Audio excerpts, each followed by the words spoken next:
عمومی طور پہ جب ولی کا ذکر آئے تو اس کے ساتھ کرامت کا تصور ساتھ جڑا ہوا ہوتا ہے، لیکن یہ بات ذہن میں رکھیں کہ یہ ولی کو اللہ کی طرف سے دیا گیا اعزاز تو ہے، لیکن یہ ولی کی علامات سے نہیں ہے۔ یعنی ولی کے لیے جو شرطیں ہیں، جو نصاب ہے، وہ ایمان اور تقوی ہے۔ اگر کسی کے اندر یہ دو خوبیاں پائی جائیں اور وہ کمال درجے کی موجود ہوں، لیکن کرامت آپ تک نہ پہنچے یا ظہوری نہ ہو ساری زندگی، تو اس کے ولی ہونے میں شک نہیں ہے۔ اور ایک شخص کے اندر آپ کرامت دیکھیں لیکن یہ دو خوبیاں نہ پائی جائیں تو اس کو ہم کرامت ہی قرار نہیں دے سکتے، وہ استدراج ہوگا۔ ہر وہ خرق عادت امر جو بغیر کسی شخص سے ظاہر ہو اور ہو خرق عادت، ما فوق الفطرت چیز ہو، تو اس کو قدرت الہیہ کہیں گے۔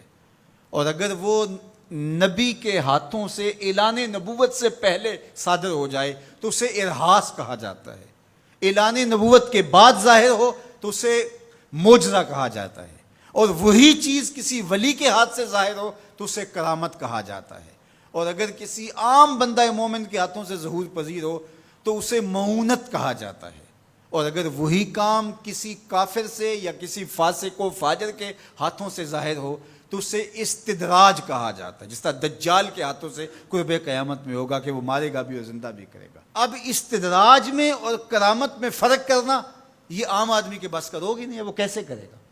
تو اس کے لیے سادہ کلیہ یہ ہے کہ ایمان اور تقوی کی شرط کے ساتھ اس چیز کو کرامت کہا جائے گا، اور اگر یہ دونوں شرطیں نہیں پائی جا رہی تو وہ پھر استدراج ہوگا۔ تو اس لیے ولی کو پہچاننے کے لیے کرامت معیار ہی نہیں ہوا، کرامت نصاب ہی نہیں ہوا، ولی کو پہچاننے کے لیے ایمان اور تقوی ہوا۔ اگر کرامت کو معیار بنا لیں گے تو پھر استدراج والے کو بھی ولی ماننا پڑے گا۔ اور یہی وجہ ہے کہ بہت سارے لوگوں نے ایسے لوگوں کے اوپر جو کسی بڑے بزرگ کی گدی پہ بیٹھ گیا، یا وہ چار لوگوں نے اس کو مان لیا یا اس کے شعبدے چل گئے اور شریعت کا واضح تارک ہے، اور لوگ اس کو اللہ کا ولی مان رہے ہوتے ہیں، اس لیے کہ ان کے ہاں معیار وہ نہیں ہے جو قرآن نے دیا ہے۔ قرآن نے دیا الذین آمنوا وکانوا یتقون، اور کرامت معیار نہیں ہے، وہ ایک ثمرہ ہے۔ اس ثمرے کو پہچانا جائے گا اس اصل نصاب کے بعد۔ اس کو صرف ایک مثال سے سمجھاتا ہوں۔ حضرت داتا گنج بخش علی حجویری علیہ الرحمہ نے کشف المعجوب میں یہ واقعہ لکھا ہے۔ کہتے ہیں کہ شیخ علی الخواص ایک بہت بڑے بزرگ تھے، وہ سفر پہ جا رہے تھے اور صاحب حال تھے، با کمال تھے، واقعتاً اللہ کے ولی تھے۔ ایک شخص آیا اور ہانپتا کامتا ان کے پاس آ کے رکا، کہا آپ شیخ علی الخواص ہیں؟ فرمایا ہاں۔ تو کہا کہ میں لمبا سفر کر کے آیا ہوں اور آپ کی صحبت میں کچھ دن گزارنا چاہتا ہوں، تو آپ مجھے اپنی صحبت کے شرف سے محروم نہ رکھیے۔ تو حضرت شیخ علی الخواص نے مراقبہ کیا اور اسے کہا کہ مجھے تیرے بدن سے کفر کی بو آ رہی ہے۔ اللہ والوں کو اللہ نے بصیرت کا نور دیا ہوتا ہے۔ اس نے کہا جی میں نصرانی ہوں اور دیار غرب سے آیا ہوں، آپ کی شہرت سنی تھی تو آپ کی صحبت میں کچھ وقت گزارنے کی آرزو ہے، مجھے محروم نہ رکھیے۔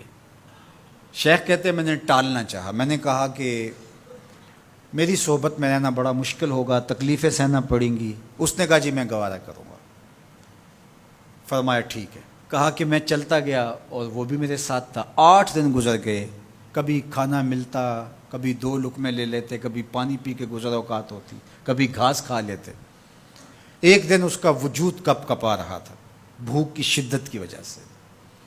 اس نے مجھے کہا شیخ آپ اللہ کے بندے ہیں، میں نے عہد تو کیا تھا کہ کوئی آپ سے مطالبہ نہ کر پاؤں، لیکن اب میری سخت جواب دے گئی، تو آپ اللہ کے مقرب ہیں، تو اللہ کے اس قرب کی وجہ سے اس سے دعا کیجئے تو وہ میرے اور آپ کے کھانے کا انتظام کر دے۔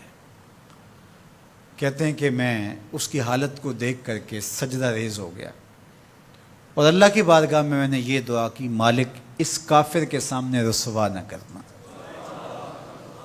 کہا جب میں نے سر اٹھایا تو آسمان سے ایک طبق اترا جس کے اوپر 2 پیالے شربت کے تھے اور 2 روٹیاں تھیں، تو میں نے ایک پیالہ اور ایک روٹی اس کو دے دی اور ایک خود لے لی اور پھر سفر شروع ہو گیا۔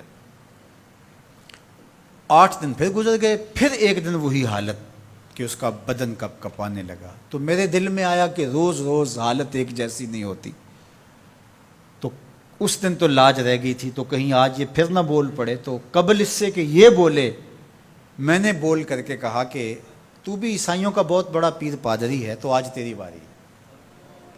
تو کہتے ہیں جب میں نے اس کو کہا تو اس نے بھی سجدے میں سر رکھ دیا، اور میں دل ہی دل میں سوچا کہ اس کا سجدہ ریز ہونا کیا معنی رکھتا ہے جب ایمان ہی نہیں ہے۔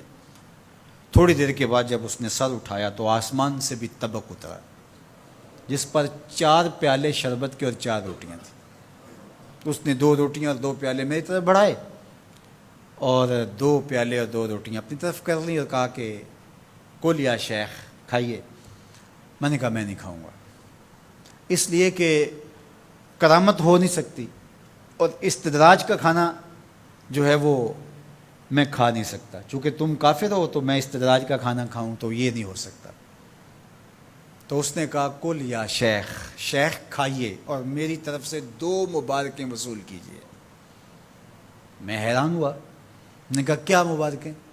اس نے کہا میں نے سجدے میں سر رکھا اور اللہ کی بارگاہ میں عرض کی، اے اللہ اگر اسلام سچا دین ہے تو 2 پیالے اور 2 روٹیاں عطا کر دے، اور اگر علی الخواص واقعی تیرا ولی ہے تو 2 پیالے اور 2 روٹیاں اس کے صدقے سے دے دے۔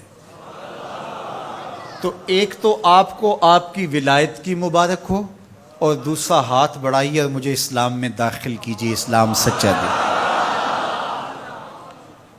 تو شیخ علی الخواص کے اس واقعہ کو ذکر کرنے کے بعد داتا گنج بخش علی حجویری فرماتے ہیں کہ علی الخواص جیسا شخص بھی یہاں پریشان ہو جائے کہ خدایا یہ استدراج ہے یا کرامت، تو کہا پھر عام آدمی کیسے فیصلہ کر سکتا ہے کہ یہ استدراج ہے یا کرامت؟ تو کہا کہ اس کو یہی دیکھنا پڑے گا ایمان اور تقوی ہے کہ نہیں۔ تو ایمان اور تقوی یہ علامت ہے کسی کے ولی ہونے کی۔